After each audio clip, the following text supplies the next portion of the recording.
countries that I'll be attending. Such as what? Sige, name. Actually, for this one, I'll be going to Malaysia. Malaysia, June Miss Grand 8. Malaysia, yeah. And then we'll go straight to Miss Grand Lao. So I'll be going to Lao. I think the coronation is on August 1. So like right after Malaysia, we go back to Bangkok, Bangkok to Lao. And then after that, I'll be going here for Miss Grand Philippines. And then I have some events in the middle of that week. Then after that, I'll go to, I'm not yet sure, but I think we'll go to Panama right after the coronation of Miss Grand Philippines. Lipat, diretso airport. To Panama, and then we'll go to Las Vegas, and then I'll go to Miss Universe Thailand. And after that, I think we're going to Vietnam. So medyo hectic po yung August. My God! Biyahera ka pala. Yes, and then Japan. And hopefully there's gonna be more countries that we can squeeze in the schedule, but let's hope for the best. I'm still gonna get my Japan visa, so sana pumasa din. Oh my God! Magandang araw po sa inyo at welcome back dito sa ating panibagong video.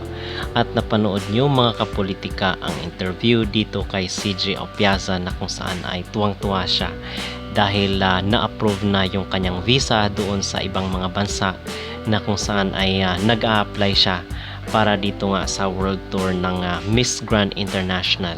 So tayo ay natutuwa on behalf dito sa mga development at mga alaga na binibigay ng Miss Grand dito kay CJ Opiaza. At ito yung ating pag-uusapan para sa vlog na ito.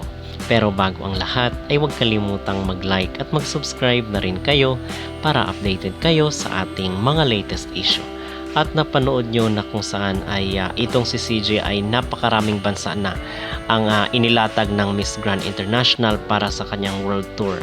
So opposite ito doon sa mga sinasabi ng iba na magla-live selling lang itong si CJ. So dahil nakita nga siguro ng Miss Grand na very passionate at pursige at very dedicated itong si CJ, and most importantly ay siya ay happy at nag-enjoy sa kanyang ginagawa, kung kaya sinusuklian rin ng Miss Grand yung effort ni CJ Opiaza. And sa tingin ko ay hindi talaga nagkamali si CJ na tanggapin yung favor na ibinigay sa kanya ng Miss Grand matapos ma-dethrone yung previous na winner.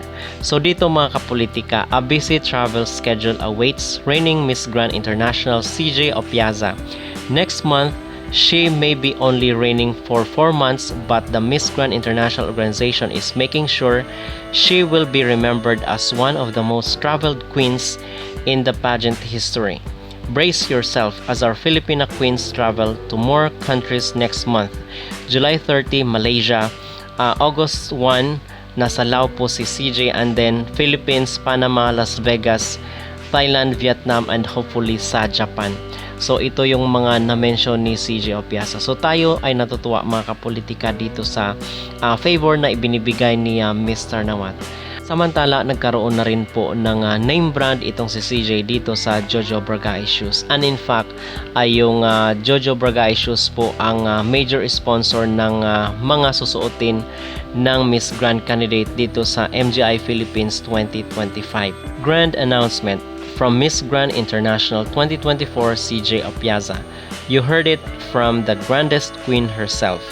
Jojo Bragais Shoes is the official footwear partner of this year's Miss Grand International Philippines 2025, and the official show design that will be featured is the latest tribute pair by Jojo Bragais.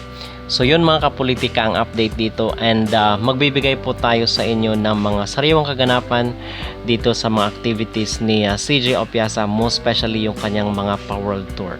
Okay? Ano po ang inyong maging reaksyon dito sa pagtawag kay CJ bilang travel queen ng Miss Grand International? Kayo po ba ay natutuwa mga kapolitika dito sa ating Miss Grand International winner 2024 na si CJ Opiaza? Mag-comment down below at huwag kalimutang mag-like at mag-subscribe na rin kayo para updated kayo sa ating mga latest issue.